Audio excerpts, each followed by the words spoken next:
It was in 1991 that we created Duke Nukem and released it to the world as a side-scroller, and it was a huge hit. Our inspiration back then was comic books because we always felt like if you focus on the character, there's no end of stories. Duke does it his way, and his way is very entertaining. It's a wild thing.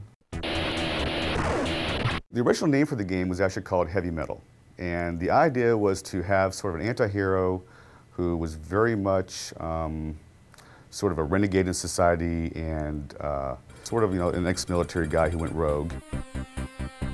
When the original Duke got started, it was myself, Alan Blum, and another programmer, Todd Repogel. Todd Repogel and I went to school together. We grew up together in Santa Cruz. He started making side-scrollers and stuff, and while I was going to school at UCSC studying computer science, we were working on Duke Nukem 1 together.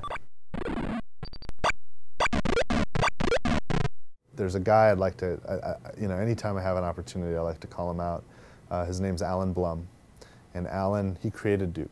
He and Todd Repogel, back in 1991, 92, created the original 2D side-scrollers of Duke Nukem. And, great fun games. And he's the one guy that from the very first moment of Duke existing, all the way through till today, has been involved in the Duke projects. It's very childish. So it doesn't take itself seriously, It's, instead of trying to fit a formula or trying to do certain things, it just does stuff you want to do. Duke Nukem has always been about the character, and we were focused on that at the beginning. It was difficult to bring it out with the side-scrolling simple technology in which we couldn't have voice work and so on. Actually, the voice started with Duke Nukem 2. At the opening cinematic, he says, "I'm back." Todd Repogel, the original Duke Nukem programmer, came to me and just asked about doing a voice because he wanted Duke Nukem to sound like, at least then anyway, sounded like a cross between McBain and Arnold Schwarzenegger. Those were my instructions, and I just said 2 words. I said, "I'm back." I am back.